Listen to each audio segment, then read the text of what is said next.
গত বেশ কিছুদিন ধরেই বাংলাদেশের সেনাবাহিনীর উপর বা সেনাবাহিনীর এগেইনস্টে আমি যত ধরনের মুভমেন্ট দেখছি, যেগুলি দেখে মানে চুপ করে বসে থাকবো নাকি কিছু বলবো আমি কিছু বুঝতে পারছি না। আপনারা অনেকেই জানেন, I don't really talk about everything. আমি কিছু স্পেসিফিক ইস্যু নিয়ে বা কিছু স্পেসিফিক সাইট নিয়ে কথা বলি বা পলিটিক্যাল কথাবার্তা বলি, but I hardly talk about defence forces বা সেনাবাহিনী, বিকজ আমার বিশ্বাস যে বাংলাদেশের সেনাবাহিনী হচ্ছে মানে একটা এলিট ফোর্স, রাইট? এবং শুধু বাংলাদেশে না, সারা বিশ্বে তারা নামকরা। সারা বিশ্বের মানুষ তাদেরকে চিনে because of the peace keeping mission and everything. Since my childhood I have always respected uniforms, right? এটা আমার একটা সফট কর্নার বলতে পারেন, যে বাংলাদেশের সেনাবাহিনীকে আমার অনেক একটা দেশপ্রেমিক একটা বাহিনী বলে মনে হয়। এবং গত কিছুদিন ধরে বা অনেক দিন ধরে আমি খেয়াল করছি যে বাংলাদেশের সেনাবাহিনীকে ডিসম্যান্টেল করার জন্য বাংলাদেশের সেনাবাহিনীকে বারবারই অপমান করা হচ্ছে, ইনসাল্ট করা হচ্ছে ইন মেনি ওয়েজ। কারণ একজন বাংলাদেশি হয়ে বাংলাদেশ থেকে হাজার হাজার মাইল দূরে থেকেও এই জিনিসগুলো কেন জানি আমার গায়ে এসে লাগছে, যে আমার দেশের সেনাবাহিনীকে এভাবে ইনসাল্ট কারা করছে বা কেন করছে, মানে আমার গায়ে লাগছে, আমার গা। সোশ্যাল মিডিয়াতে আজকে একটা জিনিস দেখলাম যে কয়েকজন সেনাবাহিনীর অফিসারের ছবি প্রিন্ট করে ইউনিফর্ম পরা অবস্থায় তাদেরকে রাস্তায় সাজিয়ে রেখেছে এবং doing some kind of insult. এবং তারা হচ্ছেন যে রিসেন্টলি অ্যারেস্ট ওয়ারেন্ট বের হয়েছে এই অফিসারগুলিকেই তাদের ফেস্টুন বানিয়ে, তাদের পোস্টার বানিয়ে, তাদের অবয়ব বানিয়ে রীতিমতো মশকরা করা হচ্ছে অন দ্য স্ট্রিটস, এবং এটাকে ভিডিও করে ছেড়ে এটা নিয়ে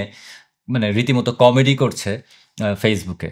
this is very unacceptable, this is absurd এক কথায়। এবং এর মধ্যে সেনাবাহিনীকে অনেকভাবেই কিন্তু ইনসাল্ট করা হয়েছে। এটা আমার মতে ইনসাল্ট ছাড়া আর কিছু না।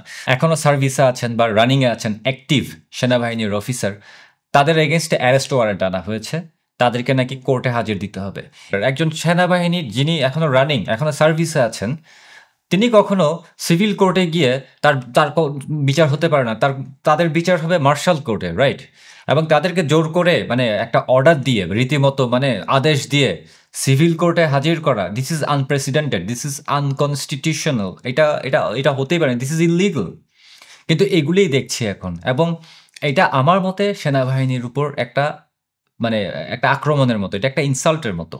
এবং এই সমস্ত কাজগুলি হয়তো একটা পরাশক্তি বা বাইরের দেশ, কোনো একটা বিদেশি শক্তি যদি করত, পাকিস্তান যদি করতো, তাহলে মেনে নিতাম। কিন্তু বাংলাদেশের ভিতরে বসে বাংলাদেশের যে আইসিটি আছে, সেই আইসিটি থেকে সেনাবাহিনীর অফিসারদের এগেইনস্টে ওয়ারেন্ট ইস্যু করা এবং তাদেরকে কোর্টে হাজির হতে বলা, সিভিল কোর্টে, আনপ্রেসিডেন্টেড এবং আনবিলিভেবল। এগুলি কিভাবে হচ্ছে? এর আগেও সেনাবাহিনীকে নিয়ে নানাভাবে মক করা হয়েছে এই ইন্টারিম গভর্নমেন্টের লোকজন যারা আছে তারা, নানাভাবে। অথচ এই ইন্টারিম গভর্নমেন্ট দাঁড়িয়ে আছে হচ্ছে সেনাবাহিনীর ভিত্তির উপরে, রাইট? সেনাবাহিনী তাদেরকে প্রোটেকশন দিচ্ছে, ঠিক আছে, ভালো কথা, দে আর রানিং দ্য গভর্নমেন্ট, তাদের রিস্ক আছে, তারা ভালো খারাপ এগুলিতে পড়ে আসছি, but they were supported, they were actually secured by the defence forces. এখন এই ডিফেন্স ফোর্সেসের এগেনস্টে আঙ্গুল তোলা হচ্ছে, বাংলাদেশের সেনাবাহিনীকে প্রশ্নবিদ্ধ করা হচ্ছে এবং রীতিমতো একটা কমেডি বানিয়ে দেওয়া হচ্ছে। এগুলি কিন্তু কোনো স্বাভাবিক বিষয় না, these are like really serious stuff. On a good day এগুলি আনইম্যাজিনেবল যে somebody is doing this kind of shit, but it's happening. যে 15-16 জন অফিসারকে এখন সেনাবাহিনীর ক্যান্টনমেন্টের ভিতরে রাখা হয়েছে কোনো একটা বিল্ডিংয়ে, দেখলাম একটু আগে প্রথম আলোর নিউজে যে কারাগার ঘোষণা করা হয়েছে এবং তাদেরকে ক্যাপটিভিটির মধ্যে রাখা হচ্ছে, রাইট? তাদেরকে আটকে রাখা হয়েছে, ক্যাপটিভিটির মধ্যে রাখা হয়েছে। এবং তাজুল ইসলাম আইসিটি কোর্টের বারবারই ওয়ারেন্ট দিচ্ছে, বারবারই হুঁশিয়ারি দিচ্ছে যে তাদেরকে আমার কোর্টে আসতে হবে, তাদেরকে এই কোর্টে আসতে হবে, অ্যান্ড অল দ্যাট।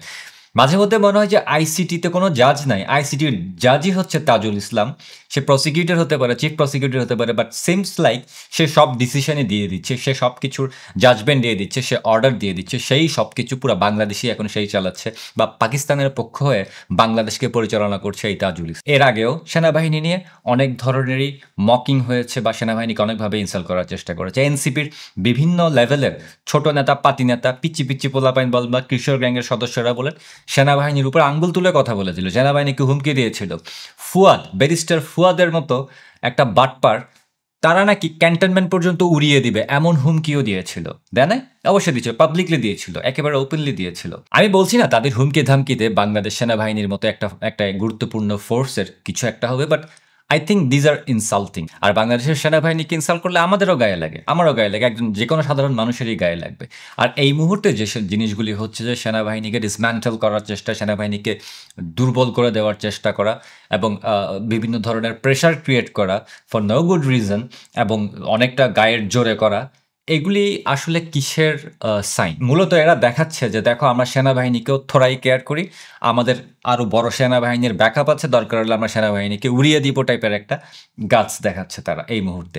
এছাড়া আর কিছু না। একটা স্বাধীন দেশের সেনাবাহিনীর সদস্যদের উপর এইভাবে সিভিল কোর্টে তাদেরকে কোর্ট থেকে তাদের এগেনস্টে ওয়ারেন্ট ইস্যু করা এবং মার্শাল কোর্টে না গিয়ে তাদেরকে সিভিল কোর্টে আনা, তাদেরকে আটকে রাখার নির্দেশ দেওয়া, তাদেরকে কারাগারে পাঠানোর নির্দেশ দেওয়া, all this things, these are really bad science. এগুলির মানেই হচ্ছে যে বাংলাদেশে এখন একটা অকুপাইড ফোর্সেস আছে যারা বাংলাদেশের প্রতিটা সেগমেন্টকে দুর্বল করে দিতে চাইছে। এখন বাংলাদেশের একটা বড় পাওয়ারফুল ভিত্তি হচ্ছে এই মুহূর্তে মানুষের জানমালের নিরাপত্তা এবং মানুষের নিশ্চয়তার নিরাপত্তার শেষ আশ্রয়স্থল হচ্ছে বাংলাদেশ সেনাবাহিনী।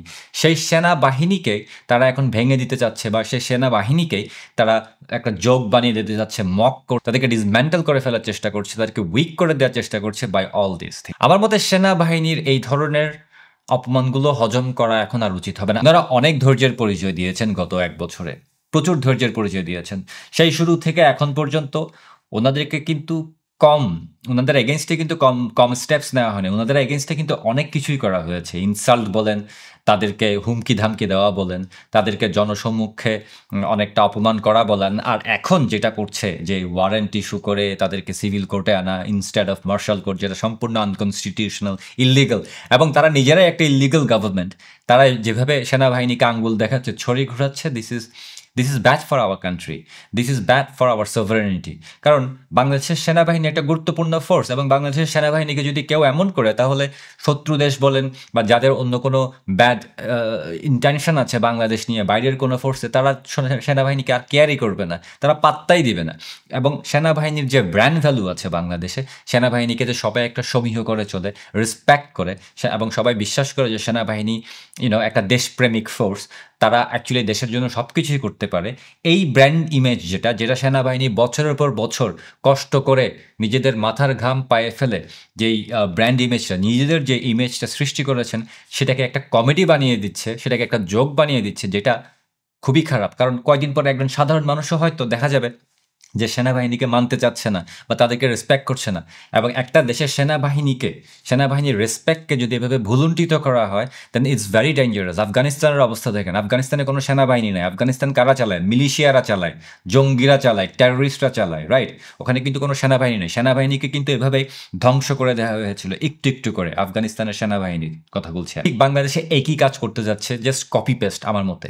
এবং আমার মনে হয় বাংলাদেশে এটা এখনো থামানোর অনেক উপায় আছে। এবং আমার বিশ্বাস যদি সেনাবাহিনী চায় এই জিনিসটা থামাতে পারে, কারণ সেনাবাহিনীর ওপর অপমান পুরো বাংলাদেশের উপর অপমান। সেনাবাহিনীকে ইনসাল্ট করা এভাবে পুরো বাংলাদেশকে ইনসাল্ট করা এবং বাংলাদেশের স্বাধীনতাকে ইনসাল্ট করা। এখন এখানে এক একজন এক এক ধরনের মেন্টালিটির হতে পারে, এক একজন এক এক ধরনের আইডিওলজি হতে পারে, different ideologies or different mentality, even different parties. কে কোন দল সাপোর্ট করে এখানে এটা বড় কথা না। সেনাবাহিনী বাংলাদেশের, সেনাবাহিনী সব মানুষের, সেনাবাহিনী সব দলের। সেনাবাহিনী হচ্ছে বাংলাদেশকে প্রোটেক্ট করার জন্য, এবং যেখানে সেনাবাহিনীকে সবার একটা রেসপেক্টের মধ্যে রাখা দরকার, সেনাবাহিনীকে তাদের নিজস্ব জায়গা রাখা দরকার, সেখানে না রেখে উল্টা সেনাবাহিনীকে বিভিন্ন ধরনের কোনো কারণ ছাড়াই প্রশ্নবিদ্ধ করা হচ্ছে, কোনো কারণ ছাড়াই সেনাবাহিনীকে হুমকি ধামকি দেওয়া হচ্ছে, কোনো কারণ ছাড়াই সেনাবাহিনীকে ইনসাল্ট করা হচ্ছে। এইভাবে ওপেনলি একটা বাহিনীকে, একটা দেশের মেইন ফোর্সকে ইনসাল্ট করা ওই ফোর্সের ব্র্যান্ড ইমেজের জন্য খুবই খুবই দুঃখজনক। আর যে কোনো ডিফেন্স ফোর্সের যদি ইমেজ নষ্ট হয়ে যায়, সেই ইমেজটাকে রিকভার করা ইজ ভেরি ডিফিকাল্ট। কারণ সেনাবাহিনী কোনো পলিটিক্যাল দল না, কোনো পলিটিক্যাল পার্টি না। পলিটিক্স ইজ ডিফারেন্ট, পলিটিক্যালি অনেক কিছুই সম্ভব, কিন্তু ডিফেন্স ইজ ডিফেন্স। সেনাবাহিনী মানে সেনাবাহিনী, দ্যাটস ডিফারেন্ট থিং। এখানের মধ্যে কোনো পলিটিক্স নেই। কিন্তু ইউনূস এবং তার গভর্নমেন্ট এবং তার সাঙ্গপাঙ্গ এবং তার সো কল্ড আইসিটির ট্রাইব্যুনাল আর ওই তাজুল ইসলামের মতো প্রসিকিউটররা যেভাবে বাংলাদেশ নিয়ে ছিনেমিনি খেলছে, যেভাবে বাংলাদেশের ভবিষ্যৎ নিয়ে খেলছে, যেভাবে বাংলাদেশের সেনাবাহিনীকে মক করছে, তাদেরকে রীতিমতো হাস্যরসের পাত্র বানিয়ে দিচ্ছে, দিস ইজ আনএক্সেপ্টেবল। এবং একজন সাধারণ মানুষ হিসেবে যেভাবে এটা আমাকে হিট করছে বা আমাদের মতো মানুষদের গায়ে লাগছে, আই এম প্রিটি শিওর যে সেনাবাহিনীরও ডেফিনেটলি এই জিনিসগুলি ভালো লাগছে না, তাদের ভালো লাগার কথাও না। And I don't think so এগুলিকে অ্যাকসেপ্ট করা উচিত, এগুলিকে প্রশ্রয় দেওয়া উচিত। আমার মনে হয় না এটা করা উচিত। এটা আমি আমার অপিনিয়ন বললাম, but this can't go further, this can't be done, this shouldn't be done. Something needs to be happened এগুলি স্টপ করার জন্য। আদারওয়াইজ আর কয়দিন পরে বাংলাদেশও থাকবে না, সেনাবাহিনীও থাকবে না, সেনাবাহিনী থেকেও না থাকার মতো হয়ে যাবে। কারণ একটা জিনিস মনে রাখবেন, যেটা আমি এখন আবার রিপিট করব, সেটা হচ্ছে যে বাংলাদেশের মানুষের, সব ধরনের মানুষের শেষ ভরসার একটা জায়গা হচ্ছে এই সেনাবাহিনী। সময়ে সময়ে সবসময় নিজের কাঁধে অনেক দায়িত্ব তুলে নিয়েছেন সময়ে সময়ে। আজ সেই সেনাবাহিনীকে যদি এভাবে প্রশ্নবিদ্ধ করা হয়, পরবর্তীতে বাংলাদেশের সেনাবাহিনী বলেন, বাংলাদেশের সভরেনিটি বলেন, স্বাধীনতা বলেন, কোনো কিছুই থাকবে না। থেকে যাবে এই ডক্টর ইউনূস এবং তার সাঙ্গপাঙ্গদের, এই সমস্ত প্রো পাকিস্তানি, এই সমস্ত টেররিস্টরা তখন করবে বাংলাদেশ কন্ট্রোল করবে। আর তখন দেখা যাবে যে এই সমস্ত জঙ্গি, সন্ত্রাসী, টেররিস্টদেরকেই সেলুট দিয়ে দিয়ে, সালাম দিয়ে দিয়ে চলতে হচ্ছে, which is very very unacceptable. আশা করি বুঝতে পেরেছেন।